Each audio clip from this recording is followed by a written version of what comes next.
السلام علیکم ورحمۃ اللہ وبرکاتہ۔ بسم اللہ الرحمن الرحیم۔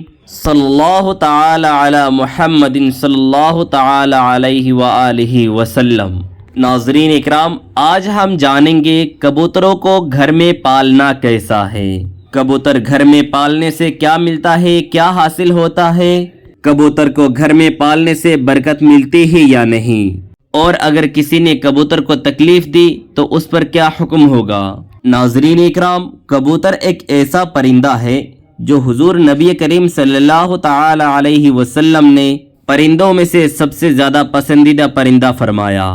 اس پرندے کو حضرت نوح علیہ السلام نے بڑی دعائیں بھی دی۔ اس دعا کے بدولت آج لوگ کبوتر کو بہت زیادہ پسند کرتے ہیں اور اپنے گھر میں پالتے ہیں۔ ناظرین اکرام، سب سے پہلے ہم یہ جانتے ہیں کہ کبوتروں کو یا پرندوں کو گھر میں پالنا کیسا ہے، حلال ہے یا حرام ہے، جائز ہے یا ناجائز ہے۔ پرندوں کو گھر میں پالنا جائز ہے، خاص کر کبوتر جو بندہ گھر میں پالتا ہے تو اس کے گھر میں برکت ہوتی ہے، اس پرندے کے بدولت اس بندے کے گھر میں اللہ کی رحمت نازل ہوتی ہے۔ ایک حدیث شریف میں فرمایا گیا، حضرت انس رضی اللہ تعالی عنہ کے چھوٹے بھائی، بعض روایتوں کے مطابق ان کا نام عبداللہ ہے، انہوں نے ایک چڑیا پالی ہوئی تھی۔ تو ایک بار یہ ہوا کہ وہ چڑیا مر گئی اور نبی کریم صلی اللہ تعالی علیہ وسلم نے فرمایا، اے عبداللہ، چڑیا کا کیا ہوا؟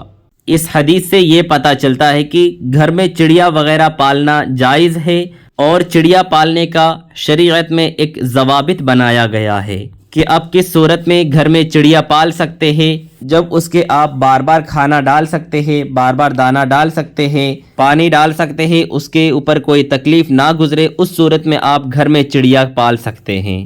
حضور محتشم محمد رسول اللہ صلی اللہ تعالی علیہ وسلم نے فرمایا، جو بندہ گھر میں چڑیا پالتا ہو وہ روزانہ 70 مرتبہ اسے دانہ ڈالے۔ اس سے مراد 70 مرتبہ دانہ ڈالنا نہیں، بلکہ کثرت سے آپ اسے کھانا کھلائے۔ کبوتر گھر میں رکھنے سے گھر سے جناتوں کا اثر ختم ہو جاتا ہے، یا آپ کے گھر میں بندش وغیرہ ہو تو وہ بھی ختم ہو جاتا ہے۔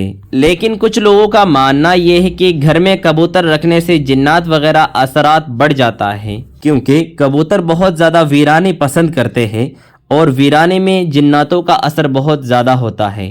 لیکن میں آپ کو بتا دوں، کبوتر ویرانی کو پسند کرتے ہیں، لیکن حضرت نوح علیہ السلام کی دعا کے بدولت جنات اور ہر جو چیز جو آپ کے گھر میں نقصان پہنچاتا ہو وہ ہر ایک چیز دور ہو جاتا ہے۔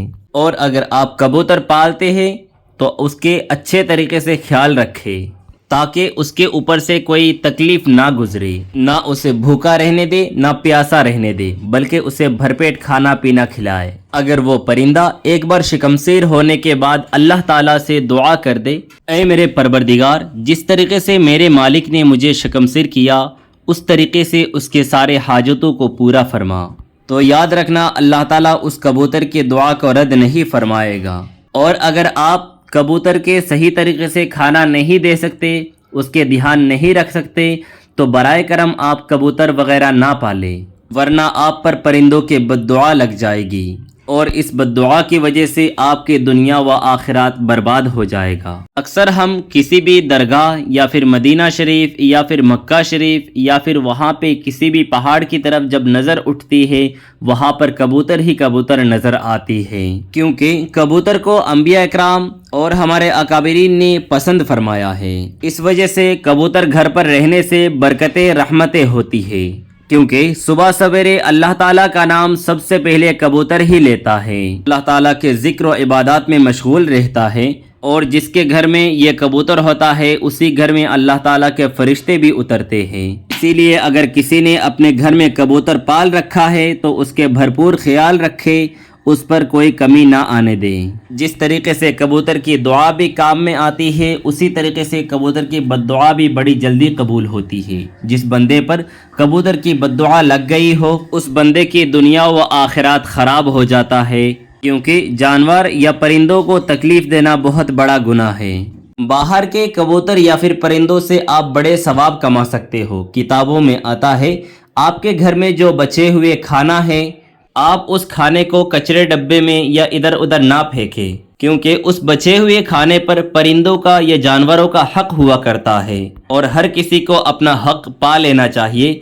اس وجہ سے آپ اپنے چھتوں میں یا آنگنوں میں یہ کھانا ڈال دیا کرے اور پانی کا انتظام بھی کر دے تاکہ دیگر قسم کے جو پرندے ہوتے ہیں سب کو کھانا مل سکے، تاکہ صحیح طریقے سے شکمسیر ہو سکے۔ اور یہ بہت بڑا ثواب کا کام ہے، آپ یہ کام کر سکتے ہیں۔ جب آپ یہ کھانا وہاں پر ڈالتے ہیں، پرندے روزانہ آ کر کھاتے ہیں اور اس بہانے سے روزانہ پرندوں کی جھاگ آ کر آپ کے چھتوں میں یا آپ کے آنگنوں میں گرے گی اور ہر پرندہ آپ کے لیے دعائے خیر کرے گی۔ اور اگر آپ کھانے کا انتظام نہیں کر سکتے تو کم سے کم پانی کا انتظام کر دیں تاکہ ہر ایک پرندہ پانی پی سکے، کیونکہ گاؤں میں پرندوں کو پانی مل جاتا ہے لیکن شہر میں بڑی دقت ہوتی ہے۔ اور خاص کر آپ گرمیوں میں پانی کا انتظام ضرور کر دیں تاکہ ہر ایک پرندہ پانی پی سکے۔ اللہ تعالیٰ آپ کو جزا دے۔